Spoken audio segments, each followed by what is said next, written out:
कि आप सब कुशल मंगल से होंगे। हमारी भारतीय रसोई में खाना बनाने के लिए अलग अलग तरीके के ना कई सारे बर्तन इस्तेमाल होते हैं और समय के अकॉर्डिंग ना इन बर्तनों में थोड़ा सा बदलाव ज़रूर आ जाता है। जैसे एक समय में हम लोगों के यहाँ पे पुराने समय में दाल वगैरह जब बनानी होती थी ना, दाल चावल, तो उसे पीतल के या फिर एल्युमिनियम के जो है बटुली में बनाते थे। बटुली मतलब एक छोटा सा घड़े की तरीके का बर्तन होता था। बहुत से लोगों ने तो उसे देखा भी नहीं होगा। तो उसको जो है ना रिप्लेस करके कुकर ने अपनी जगह बना ली। तो अब जो दाल चावल है ये सब ना हम बनाते हैं कुकर में।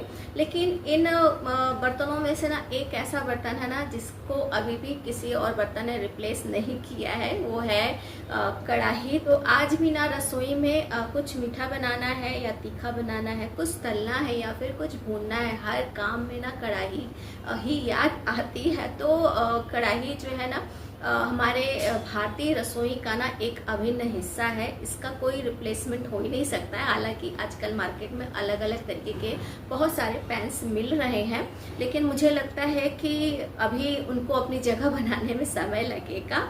तो बस आज के वीडियो में ना मैं शेयर कर रही हूँ अपना कढ़ाई कलेक्शन। वीडियो के अंत में बताऊंगी कि कौन सी कढ़ाई ना डेली यूज़ के लिए बेस्ट होगी। तो चलिए देर ना करते हुए आज का जो ये वीडियो है ना वो शुरू करते हैं। ये है मेरी कढ़ाइयों का कलेक्शन और इस कलेक्शन में सारी कढ़ाइयाँ ना अलग अलग साइज और अलग अलग मेटल्स की है। Tri ply steel, cast iron, iron और एल्युमिनियम की कढ़ाइयाँ हैं। इनमें से कुछ ऐसी कढ़ाइयाँ हैं ना जिनका कि रोज ही मैं यूज करती हूँ। तो चलिए टाइम ना वेस्ट करते हुए ना कढ़ाइयों से आपका इंट्रोडक्शन जो है करवा देती हूँ।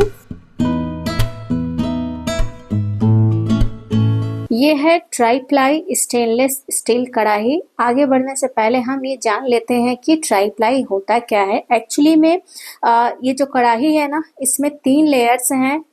ऊपर और नीचे वाली जो लेयर्स है ना वो स्टील की है और इन दोनों स्टील के लेयर के बीच में एक लेयर है एल्युमिनियम की। कभी कभी ये लेयर ना तांबे की भी होती है। तो 3 लेयर होने की वजह से ना ये कढ़ाई एक बराबर गर्म होती है और जिसकी वजह से ना इसमें ना तो खाना चिपकता है और ना ही बहुत जल्दी जलता है। हाँ, अब ये अलग बात है कि कुछ देर तक ऐसे ही आपने छोड़ दिया है तो फिर तो चलेगा ही। फ्लैट बॉटम होने की वजह से इसे आप इंडक्शन में भी यूज कर सकते हैं। साथ ही ना ये डिशवॉशर सेफ है, मतलब इसे आप डिशवॉशर में भी धुल सकते हैं।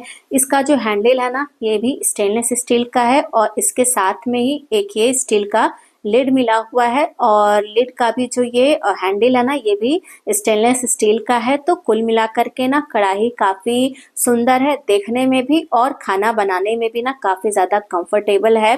पिछले 1.5 सालों से ना मैं लगातार इसे यूज कर रही हूँ और ये आज भी ना एकदम नए की तरह ही है, बिल्कुल चमचमाती हुई। और इसे ऑफलाइन मैंने परचेज किया था, मतलब लोकल मार्केट से, लेकिन ऑनलाइन में ना कई सारे ऑप्शंस हैं, मतलब कई सारे ब्रांड्स हैं जिनमें आपको ये कढ़ाई इजीली मिल जाती है। हाँ, ये है कि नॉर्मल कढ़ाई की अपेक्षा इन कढ़ाइयों का जो दाम है ना वो थोड़ा सा ज़्यादा होता है। इसके बाद ये है दूसरी कढ़ाई। ये भी स्टेनलेस स्टील की है, लेकिन ये कढ़ाई ना पूरी ट्राई प्लाई नहीं है। इसका जो बॉटम है ना बस केवल यही ट्राई प्लाई है। ये देखिए मैं आपको दिखा रही हूँ ना, केवल यहाँ पे जो है ट्राई प्लाई की लेयर है। बाकी जो पूरी बॉडी है इसकी ना ये सिंगल लेयर स्टील है। इस कढ़ाई का भी बॉटम फ्लैट है, स्टेनलेस स्टील का हैंडल है और इसके साथ में भी ना स्टेनलेस स्टील का लिड मिला हुआ है। तो लिड की साफ सफाई हो रही है डिशवॉशर में, इसलिए अभी आपको नहीं दिखा पाई। तो इसकी साइज ना थोड़ी सी छोटी है, मतलब ये मीडियम साइज की कढ़ाई है और इसे भी ना डिशवॉशर में आसानी से धुला जा सकता है। इसके बाद तीसरी ये है छोटी सी कढ़ाई। ये भी ट्राई प्लाई स्टील की बनी हुई है। साथ ही ना ये डीप बॉटम कढ़ाई है। इसे स्पेशली मैंने डीप फ्राई के लिए लिया है। हालांकि बीच बीच में ना इसमें मैं सब्जी वगैरह भी बना लेती हूँ। और ये कढ़ाई ना थोड़ी सी भारी है, मतलब अभी जो दोनों कढ़ाइयाँ मैंने दिखाई ना स्टील की, उससे ज़्यादा वेट इसका है।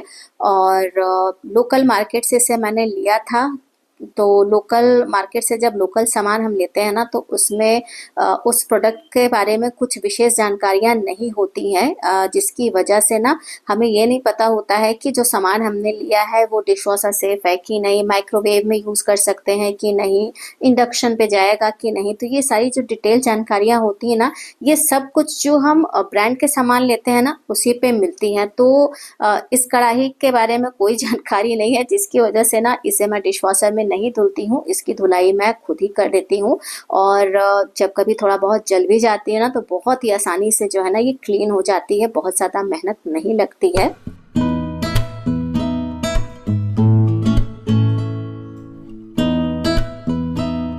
तो ये थी मेरी 3 अलग-अलग साइज़ की ट्राई प्लाई स्टेनलेस स्टील कढ़ाइयाँ। और अब बात करते हैं आयरन और कास्ट आयरन की कढ़ाइयों की। तो ये है मेरी हैमर्ड आयरन कढ़ाई। ये साइज़ में काफ़ी बड़ी है। इसका यूज़ मैं ज़्यादातर सर्दियों में गाजर का हलवा, मेवा दूध या रबड़ी आदि बनाने में करती हूँ, क्योंकि ये सारी ही चीज़ें ना इस आयरन की कढ़ाई में ज़्यादा स्वादिष्ट बनती है।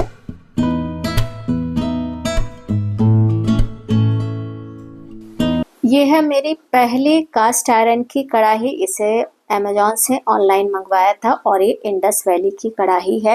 ये जब मुझे मिली थी ना, तो ये प्री सीज़न थी, इसे सीज़न वगैरह नहीं करना था, बस केवल हल्का सा वॉश करके इसे तुरंत यूज़ करना था। ये थोड़ी सी बड़ी है, मतलब इसमें 4 से 5 लोगों की सब्जी आसानी से बन जाती है। और कढ़ाई की थिकनेस देखिए, इस थिकनेस से ही आप अंदाज़ा लगा सकते हैं कि ये कढ़ाई ना काफ़ी ज़्यादा वेटेड होगी। और केवल यही कढ़ाई नहीं, कास्ट आयरन के जितने भी बर्तन हैं ना, वो थोड़े से हैवी होते हैं अदर मेटल के बर्तनों की अपेक्षा। और पिछले 1.5-2 साल से ना मैं ये बड़ी वाली कढ़ाई यूज़ कर रही हूँ, और मुझे इसमें कुकिंग इतनी ज़्यादा पसंद आई ना कि मैंने एक और ये छोटी सी कढ़ाई ले ली है। तो छोटी सी कढ़ाई इसलिए ली क्योंकि अक्सर ऐसा होता ना, किसी एक के लिए कुछ बनाना होता है ना, स्पेशली मैं बात करूँ सुबह टिफ़िन की, कभी-कभी एक ही बच्चे को जाना रहता है तो सिर्फ उसके लिए सब्ज़ी बनानी होती है, या मेरा ही व्रत रहता है केवल अकेले का, तो मेरे लिए कुछ बनाना रहता है, आलू वगैरह फ्राई करना होता है ना, तो इसमें छोटे बर्तन की आवश्यकता होती है। तो इसलिए मैंने ये छोटी सी कढ़ाई ले ली। और जो ये कास्ट आयरन के बर्तन है ना, इनको अगर आप रेगुलर यूज़ करते हैं और रोज़ इनकी अच्छे से केयर करते हैं ना, तो ये बिल्कुल नॉन स्टिक की तरह से वर्क करते हैं। मतलब कि इसमें हम जो खाना बनाते हैं ना, वो चिपकता नहीं है। तो ये कढ़ाई भी ना मतलब ये जो मेटल है कास्ट आयरन, ये मेरा फेवरेट है। तो अभी सिर्फ 2 ही बर्तन है मेरे पास।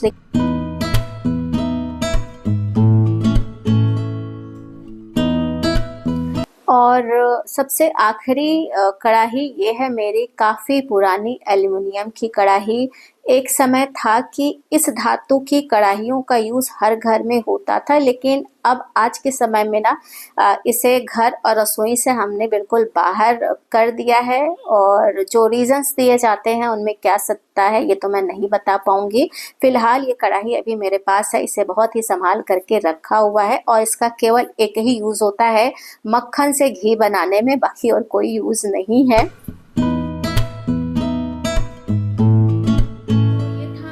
कढ़ाइयों का कलेक्शन। और अब बात करती हूँ कि कौन सी कढ़ाई ना सबसे अच्छी है। तो वैसे तो मुझे ना कास्ट आयरन और स्टील की दोनों ही कढ़ाइयाँ पसंद है। स्टील नॉर्मल है, जो ट्राई प्लाई स्टील की कढ़ाई है ना, वो दोनों ही कढ़ाइयाँ ना अच्छी लगती हैं। मतलब उसमें कुकिंग करना मुझे इजी लगता है। लेकिन अगर सबसे ज़्यादा अच्छी अगर कही जाए तो वो है जो ट्राई प्लाई स्टेनलेस स्टील की कढ़ाई है वो, क्योंकि उसके साथ ना मेंटेनेंस का कोई बहुत ज़्यादा झंझट नहीं है, और बहुत हैवी भी नहीं है। मतलब डेली यूज़ पर्पज से ये कढ़ाई बेस्ट है। और ये है कि ये जो ट्राई प्लाई स्टेनलेस कढ़ाइयाँ हैं ना, ये थोड़ी सी कॉस्टली आती हैं। वैसे थोड़ी सी नहीं, अच्छा खासा दाम होता है, लेकिन ये लगता है कि एक बार अगर हमने इन्वेस्टमेंट किया है तो लंबे समय तक के लिए ना फुर्सत है। और बहुत ही ईजिली आप इस कढ़ाई को ना हैंडल कर सकते हैं। ये जो ट्राई प्लाई स्टील कढ़ाइयाँ हैं, ये ऑनलाइन ऑफलाइन हर ब्रांड में ना आपको इजीली अवेलेबल है। और एक कढ़ाई तो मैंने आप सबके साथ शेयर की कि जो नॉन ब्रांडेड है, लोकल मार्केट से ऐसे ले ली है, तो वो भी कढ़ाई ना काफ़ी अच्छी है। तो आपको जो समझ में आए, अच्छा लगे, आप जो है वो कढ़ाई ले सकते हैं। फिलहाल ये था आज का छोटा सा वीडियो, और वीडियो आपको अच्छा लगा हो तो प्लीज़ वीडियो को लाइक और चैनल को सब्सक्राइब करना ना भूलिएगा। मिलते हैं अगले व्लॉग में, तब तक के लिए जय श्री कृष्ण।